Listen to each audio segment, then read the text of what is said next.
Shanliromui Odipur Palatana Shitolabari Noklabo Information Tourism Department Gomote Hangor Porishod Te Kakrabon ID Block ni Chaitok Mumbai Jagoroni Ter Khlailaikha Tatikatar Mosangai Chengse Refene Engai Faimanza Feka Hastani Rang Montri Pranjit Singhorai Bonokari Botongo Juda Juda Adongrok Oshalo Rang Montri Pranjit Singhorai no Borom Riwei Lamsugui Nahalaikha Bono lamsukmani yagulo panda chengsawui kok narakhlaikha atongrok osalo kok narakha rang mନ୍ତ୍ରୀ Pranjit Singhorai প্রত্যেক বছরই এই বিশেষ সময়ে এই মন্দিরকে কেন্দ্র করে এই শীতলাদেবকে কেন্দ্র করে এখানে মেলার আয়োজন করা হয়। এই বছরই প্রথম যে দুদিন ব্যাপী মেলা অনুষ্ঠিত হচ্ছে এবং ত্রিপুরা সরকারের আইসিআই দপ্তরের কর্তৃক যেটা ক্যালেন্ডারে স্থান দিয়েছে, তো স্বাভাবিকভাবেই এর পরিচিতি যাই ছিল আগে সেটা আরো ব্যাপকভাবে সকলের কাছে প্রচারিত হবে। তো মেলা সত্যি কথা কি, এখানে আমি উদয়পুরে শীতলা মায়ের যদি কোনো মন্দির বা কোনো একে আমরা বলে থাকি, তো সেখানে উদয়পুরের যেখানে পূর্ব বনস্টেল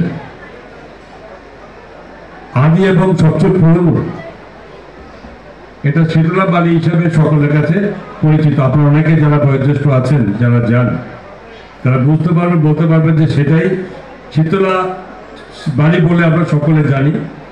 সেখানে প্রতিনিয়ত এখানে পুজো হয় এবং বিশেষ সময়ে সেখানে উৎসবের আকারও হয়ে থাকে। এর পরবর্তী সময়ে এবং আরেকটা কথা আমরা না বললে হবে, যেহেতু শীতলা দেবীর পূজা এই মন্দির উপলক্ষে বলা, বেশ কয়েক বছর আগে কেবি স্কুলের মাঠে একটি কাজের মধ্যে যখন মাটি খনন করা হয়, তখন মাটির নিচে একটা মূর্তি পাওয়া যায় এবং এটা নিয়ে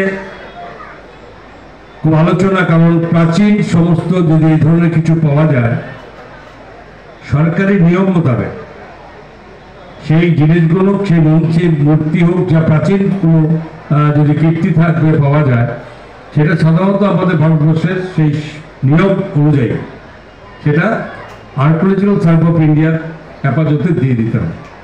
সেখানে ওই এলাকার, বিশেষ করে যারা ক্লাব কর্তৃপক্ষ, এলাকার মানুষ, তাদের দাবি হচ্ছে যেটা এখানে পেয়েছে তারা এটাকে পুজো করবে।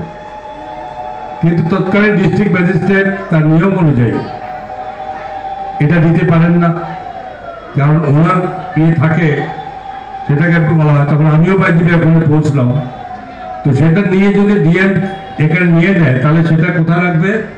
কোথাও সরকারি, যেখানে মিউজিয়াম তো এখানে নেই, সেখানে অটোমেটিক কোথাও গোডাউনে থাকবে। তো আমি বললাম এটা কি করে হবে? এলাকার মানুষ বলছে সেখানে ওরা পুজো করতে চাইছে, ঠিক আছে, ইএসআই দপ্তরের সঙ্গে কথা বলুন এবং আপনি নিয়ে গোডাউনে রাখবেন কেন? ওরা এখানে সুন্দরভাবে একদিন থাকুক, 3 দিন থাকুক, সেখানে পূজা পার্বণ করবে, তাদের ইচ্ছা হয়েছে। আপনি কি করবেন? আপনি এটা নিয়ে কোথাও গোডাউনে রেখে দেবেন, ইএসআই দপ্তরে সে নিয়ে যাবে।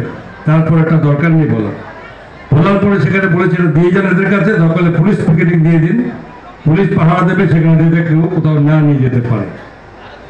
এবং তার পরবর্তী সব আলোচনা করে আজকে আপনারা সকলে দেখেছেন যে রবীন্দ্র সঙ্গীত ঠিক অপোজিটে সুন্দর মন্দির বানিয়ে আজকে সে শীতলা দেবীর মন্দিরের পূজা হচ্ছে।